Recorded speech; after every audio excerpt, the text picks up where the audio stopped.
The Oval Office was supposed to be a place of solemnity, of weighty decisions whispered into history. But on this day, the atmosphere was electrified with something else entirely: rumor, unease, the crackling energy of a nation on edge.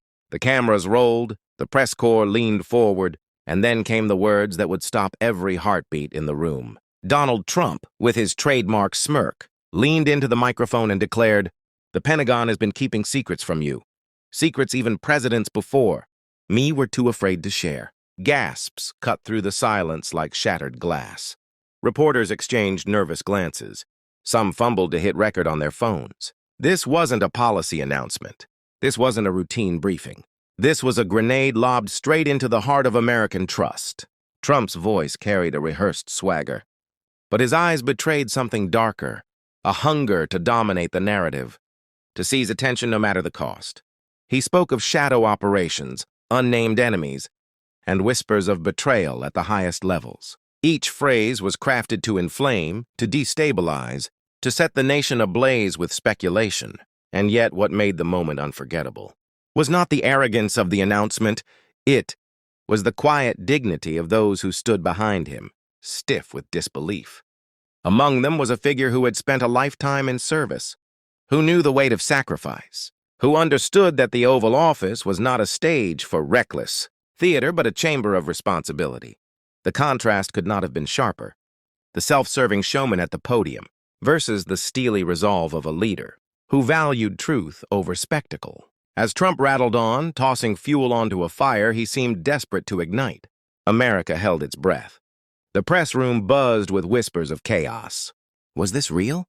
Was the Pentagon truly hiding what he claimed? Or was this yet another reckless ploy, a weaponization of fear for personal power? The stakes were instantly clear. Trust in institutions, faith in democracy, the fragile bond between truth and the people.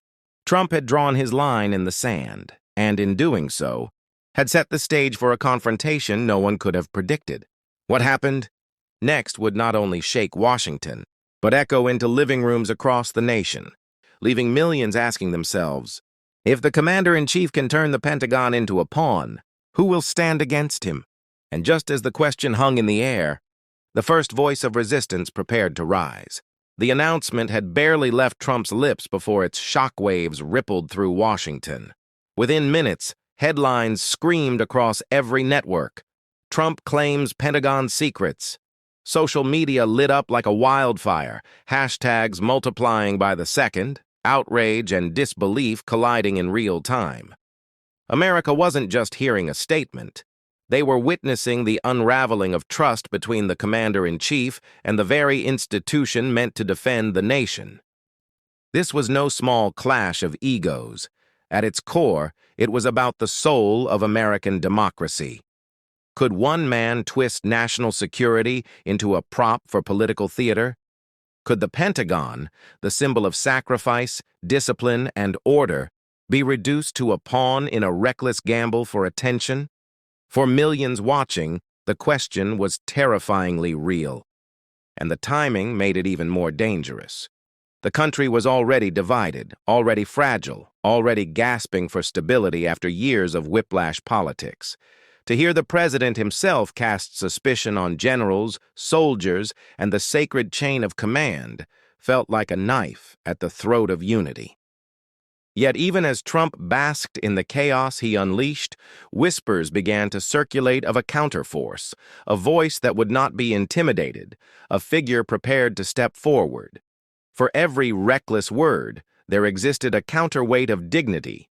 For every insult lobbed at the Pentagon, there was someone ready to defend the values etched into the nation's DNA: service, loyalty, sacrifice. In living rooms across the country, immigrants who had sent sons and daughters into uniform clenched their fists. Veterans who had carried scars from foreign battlefields shook their heads in disbelief. Ordinary citizens asked each other in hushed tones, if even the Pentagon can be mocked, what is left untouchable? The stakes could not have been higher. This was no longer about one man's arrogance. It was about whether truth itself could survive the spectacle. And just as the uproar threatened to drown the room, a figure behind the podium began to stir, calm, resolute, unwilling to let the moment pass unanswered. Because what came next would not just answer Trump's provocation, it would change the trajectory of the confrontation forever. To understand the spectacle unfolding in the Oval Office, one must understand the man orchestrating it. Donald Trump had long mastered the art of chaos as strategy.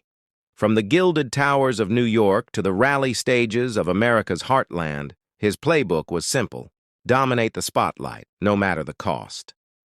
His rise to power wasn't built on policy or principle, but on spectacle. He thrived on insults, on reducing opponents to nicknames, on making governance feel like a wrestling match. For Trump, politics was not about service. It was about branding, and he was the brand. The Oval Office became his stage, the Pentagon his latest prop. His contradictions had always been glaring. He styled himself as a champion of the military while mocking veterans behind closed doors. He claimed to stand with America's generals, but fired them the moment they disagreed. He wrapped himself in the flag while treating its institutions like disposable tools. This pattern wasn't new. It was the core of his identity. And yet his arrogance made him blind to one truth: every act of reckless showmanship carried a cost. For years, critics warned that eroding trust in institutions would weaken the country from within. But Trump dismissed those voices, convinced that loyalty to him outweighed loyalty to the nation. What he didn't see, what he could never see, was the growing resistance building quietly in the shadows. Immigrants who believed in America's promise, veterans who knew the price of freedom, public servants who carried a heavier sense of duty than any tweet could capture. To them, Trump was not a leader, but a test of whether dignity could survive in the face of arrogance. So when he stood at that podium tossing accusations at the Pentagon, he wasn't just attacking an institution. He was daring the country to let him get away with it. It was the culmination of years of recklessness, a portrait of a man so consumed by control that he couldn't recognize the strength of those who would soon rise against him. And rise they would. Because in the shadows of his arrogance, a voice of truth was preparing to step into the light. Behind Trump, silent but steady, stood the figure who would become the unexpected center of the storm. Unlike the man at the podium, this leader's story was not gilded with wealth or spectacle. It was forged in sacrifice. Born to immigrant parents who arrived with little more than faith in America's promise, their life had been defined by hard work, resilience, and an unshakable belief that dignity mattered more than dominance. They had risen not through bluster, but through service. Long nights studying, years of public duty, moments of standing up when silence would have been easier. Where Trump wielded arrogance, they carried humility. Where he thrived on division, they built bridges. For them, America was not a brand to be sold, but a covenant to be honored. Their connection to the Pentagon was not political theater, but personal history. They had walked its corridors as a public servant, listened to the quiet grief of families who had lost loved ones in uniform, felt the gravity of decisions that determined life and death. They knew the Pentagon as more than a symbol. It was a sacred trust built on sacrifice, and in that trust lay their strength. They represented the millions of immigrants who had sent their sons and daughters to war, believing that America's ideals were worth defending. They carried the quiet pride of veterans who returned home scarred but unbroken. They embodied every citizen who still believed that truth could withstand the storm of lies. As Trump unleashed his accusations, this figure remained still, absorbing each word with the calm of someone who had faced storms before. Their silence was not weakness. It was preparation. The country had seen what arrogance looked like. Soon it would see what courage looked like. What Trump could not understand was that his words, meant to humiliate, had awakened something larger than himself. They had set the stage for a counterweight, a rebuttal not just of politics but of character. This figure's very existence challenged his narrative, their story a living reminder that dignity outlasts spectacle. The air in the Oval Office grew heavier with each passing second. Trump's words lingered like smoke, thick and suffocating, as he doubled down with wild claims.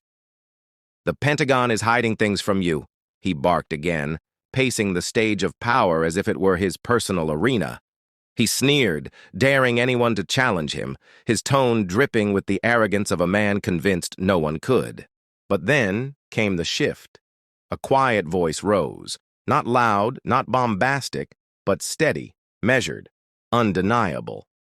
It was the voice of the figure who had stood in silence, their eyes fixed on Trump with a calm that seemed to cut through the chaos. "Mr. President," they began, "the men and women of the Pentagon are not your props. They are Americans who have sacrificed far more than you ever have." The room froze. Reporters snapped to attention. Trump's face tightened, the familiar flush of anger creeping in as his monopoly on the narrative was suddenly challenged. He scoffed, waved his hand dismissively, and fired back with insults, calling them weak, naive, ungrateful. But the words no longer carried the same sting. They reeked of desperation. Every exchange raised the tension. Trump hurled barbs. The protagonist countered with truth. He mocked. They reminded him of the families who had lost sons and daughters to war. He shouted about power. They spoke of duty. With each response, the balance of the room shifted, the crowd leaning closer, the energy tilting against the man who had always commanded attention through volume. Trump's voice grew louder, harsher, desperate to drown out the calm authority standing before him. But the more he raised his tone, the more he revealed his weakness. And the more his opponent held their ground, the more the press and the public sensed a turning tide. By the end of the exchange, Trump was visibly rattled, his once confident smirk replaced by clenched fists and restless glances. For the first time, the showman was being upstaged, not with theatrics, but with truth. And though the clash was far from over, one thing had become clear. The next words from the protagonist would decide whether this was just another scandal or a moment etched into history.